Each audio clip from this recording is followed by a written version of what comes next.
Hello, and welcome to Gray Cap Knits.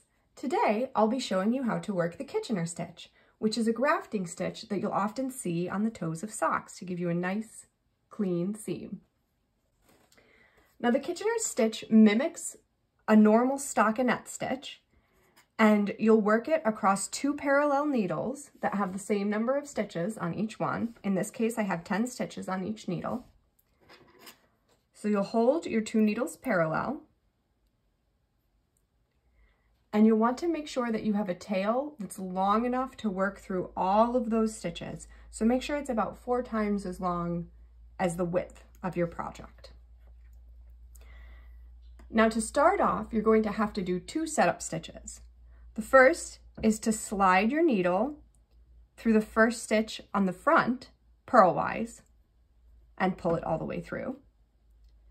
Then slide your needle through the first stitch on the back, knitwise, and pull it all the way through.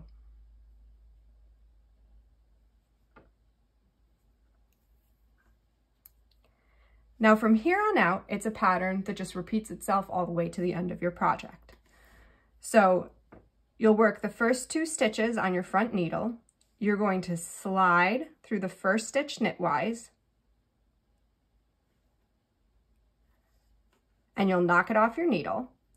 Then you'll slide through the second stitch purlwise, and you'll pull it all the way through. Now you're going to go to your back needle. On your back needle, you're going to slide through the first stitch purlwise, and make sure you don't accidentally split your yarn. Make sure it's a clean pass through that first stitch. You're going to knock that off. Then you're going to slide through your second stitch knitwise and pull it all the way through. And sometimes you have to work out the yarn on the front so that it's not coming around the side, but you can do that as you continue on. All right, so we're going to repeat that again. We're going to slide through the first stitch on our front needle knitwise, knock it off, purl through the second stitch on our front needle, and pull it all the way through. Purl through the first stitch on our back needle and knock it off, knit through the second stitch on our back needle and pull it all the way through. Once again, I'll slow it down for you a little bit. You'll pass your needle through the first stitch on the front, knitwise. It will stay on that sewing needle and you'll knock it off, but as you can see here, it's still on the needle. Then we're going to pass it through the next stitch purlwise, and then we'll pull it all the way through. Then we'll go to the back.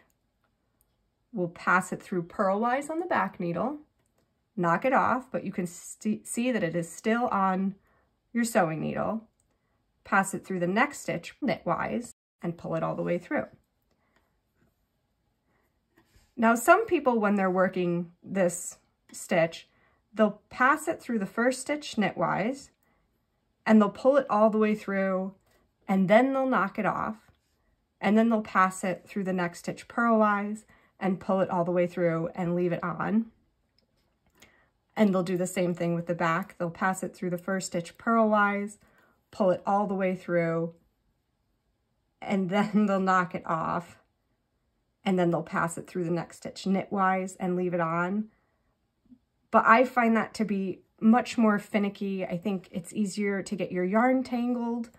So even though that's the way a lot of people do it, I think that it's easier if you just pass your needle through the first stitch, knock it off, pass your needle through the second stitch purlwise, then pull it all the way through.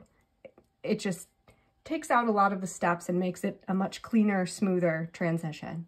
So then on the back, we'll pass it through purlwise, knock it off through the next stitch knitwise, then pull it all the way through. And you'll continue that until the end of your stitches. So knitwise through the first stitch on the front, knock it off, purlwise through the next stitch, purlwise through the first stitch on the back, knock it off, knitwise through the next stitch on the back. knitwise through the first stitch on the front, knock it off, purlwise through the next stitch, purlwise through the first stitch on the back, knock it off, knitwise through the next stitch. And another thing you want to consider while you're doing this is your tension. You want to pull it snug enough so that you don't have a big gapping stitch, but you also don't want to pull it so snug that you pucker the fabric. So just be mindful of that as you work along, because it's easier to kind of keep track of your tension as you go than it is to try and go back and fix the tension at the end. So once again, purlwise through the first stitch, knock it off, knitwise through the first stitch, knock it off, purlwise through the next stitch, to the back, purlwise through the first stitch, knock it off, knitwise through the next stitch,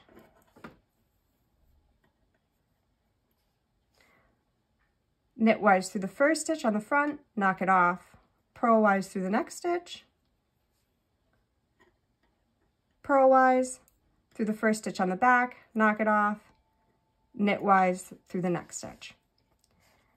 And now once you have these last 2 stitches on your needle, different people do different things. Personally, I just pass my needle through the first one knitwise and I knock it off, and then I pass it through the second one purlwise and I knock it off. Then I pull my needle all the way through, and as you can see there, we've now grafted our 2 pieces together.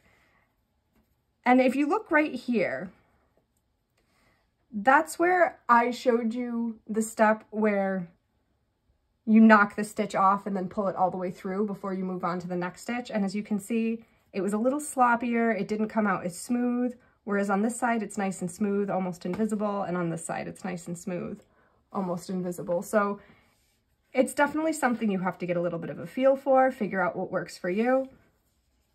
But that's the simplest way to do a Kitchener stitch. Hope you found this helpful. Let me know if there are any tutorials you'd like to see in the future.